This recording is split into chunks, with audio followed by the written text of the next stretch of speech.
Hello friends, welcome to Ponni vlogs New Zealand. இன்றைக்கி நம்ம ரொம்ப சிம்பிள் அண்ட் ஈஸியாக டிஷ்யூ பேப்பரை வச்சு முல்லைப்பூ பண்ணலாமா? வாங்க எப்படி பண்ணலான்னு பார்க்கலாம். அதுக்கு ஃபஸ்ட்டு டிஷ்யூ பேப்பரை எடுத்துகிட்டு அதை ஹாஃபாக நான் வீடியோவில் காட்டுற மாதிரி கட் பண்ணிக்கோங்க. நெக்ஸ்ட்டு பார்த்தீங்கன்னா அதை நான் வீடியோவில் ஃபோல்ட் பண்ணுற மாதிரி நீங்கள் ஃபோல்ட் பண்ணிக்கோங்க. கரெக்டாக சைஸஸ் எல்லாமே ஈக்குவலாக வச்சு ஃபோல்ட் பண்ணிங்கன்னா கரெக்டாக இருக்கும். அதுக்கப்புறம் நம்மளுக்கு அந்த ஃப்ளவர் ஷேப் இருக்கும் இல்லையா, அதை 2 கார்னர்லையுமே பென்சிலை வச்சு ட்ரா பண்ணிட்டோன்னா நம்மளுக்கு கட் பண்ணுறதுக்கு ரொம்ப ஈஸியாக இருக்கும். ஸோ அந்த மாதிரி நான் வரைஞ்சிட்டு அதுக்கப்புறம் சிசரை வச்சு கட் பண்ணிட்டேன். கட் பண்ணி முடிச்சுட்டு நம்மளுக்கு ஓப்பன் பண்ணி பார்க்கும்போது இந்த மாதிரி ஃப்ளவர் ஷேப் இருக்கு இல்லையா, இது கொஞ்சம் லென்த்தியாக கிடைக்கும். நம்மளுக்கு பார்த்திங்கன்னா 4 பீசஸ் தான் தேவை. ஸோ எவ்ரி 4 பீசஸ்க்கு நம்ம கட் பண்ணிக்கணும். ஸோ ஒரு ஃப்ளவர் பண்ணுறதுக்கு ஒரு 4 பீசஸ் தேவைப்படும். உங்களுக்கு எவ்வளோ லென்த்தில் ஃப்ளவர் வேணுமோ அதுக்கு தகுந்த மாதிரி நீங்கள் டிஷ்யூ பேப்பரை எடுத்து கட் பண்ணிக்கலாம். நான் குவைட் ஃபியூ கட் பண்ணிக்கிட்டேன். நெக்ஸ்ட்டு பார்த்தீங்கன்னா அந்த ஒரு பீஸ் இருக்கு இல்லையா, ஃபஸ்ட்டு ஒரு பீஸ் எடுத்து அதை நம்ம கையில் வச்சு மிடில் பிடிச்சி கரெக்டாக நான் காமிக்கிற மாதிரி நீங்கள் ஸ்லோவாக ஃபோல்ட் பண்ணணும். ஃபோல்ட் பண்ணிவிட்டு அதை அப்படியே நம்ம கையை வச்சு திருகுவோம் இல்லையா, அந்த மாதிரி அப்படியே திருகிட்டோன்னா நம்மளுக்கு அந்த ஃப்ளவர் ஷேப் கிடச்சிடும். நான் பண்ணுறேன் பாருங்கள், அதே மாதிரி பண்ணிங்கன்னா ஒரு ஃப்ளவர் கிடச்சிடும். நான் பார்த்தீங்கன்னா மொத்தமாக எல்லா ஃப்ளவர்ஸையுமே ஃபஸ்ட்டு ஃபோல்ட் பண்ணி வச்சுக்கிறேன். இந்த ஃப்ளவர் பண்ணுறதுக்கு ரொம்ப நேரம்லாம் எடுக்காதுங்க. மேக்ஸிமம் நீங்கள் 1 hour ஸ்பெண்ட் பண்ணால் போதும். கடன்னு எல்லா ஃப்ளவரையும் நம்மளுக்கு எவ்வளோ லென்த்து தேவையோ அந்த அளவுக்கு நம்ம பண்ணிடலாம். ஜஸ்ட் ரொம்ப சிம்பிள் அண்ட் ஈஸியாக இருக்கும். கண்டிப்பாக ட்ரை பண்ணி பாருங்கள். எல்லா ஃப்ளவருமே பண்ணி முடிச்சதுக்கப்புறம் நம்மக்கிட்ட க்ரீன் கலர் பெயிண்ட், உங்களுக்கு எந்த க்ரீன் கலர் விருப்பமாக இருக்கோ, light green or dark green எந்த கலர்னாலும் சரி, அதை லைட்டாக கொஞ்சம் எடுத்துகிட்டு அப்புறம் நம்ம கையில் அந்த க்ரீன் பெயிண்ட்டை கையில் டச் பண்ணிக்கணும். டச் பண்ணிவிட்டு அப்புறம் அந்த மிடில் பார்ட் இருக்கு இல்லையா, ஸோ அந்த மிடில் பார்ட்டில் மட்டும் நம்ம அப்ளை பண்ணோன்னா அதுக்கு பார்த்து இந்த ஃப்ளவருக்கு அது காம்பு மாதிரி ரொம்ப அழகாக வந்துடும்.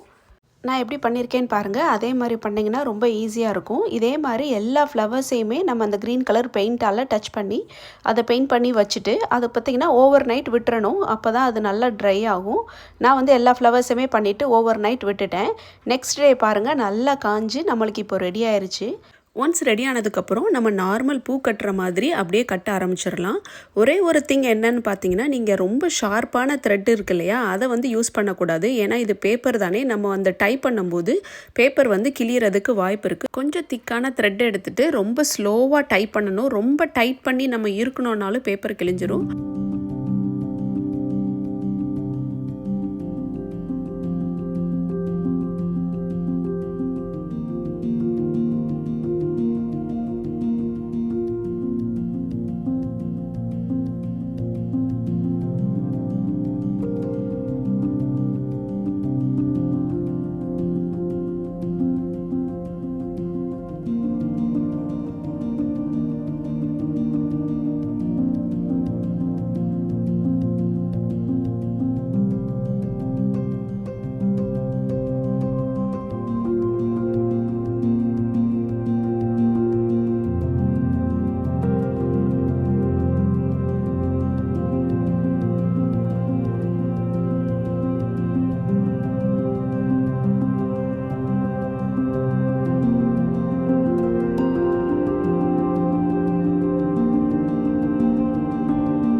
ஃபைனலாக எனக்கு இந்த லென்த்தில் தான் முல்லைப்பூ கிடச்சிது. பார்க்குறதுக்கு எப்படி இருக்குன்னு சொல்லுங்கள். மறக்காமல் என்னோடய சேனலை சப்ஸ்கிரைப் பண்ணுங்கள்.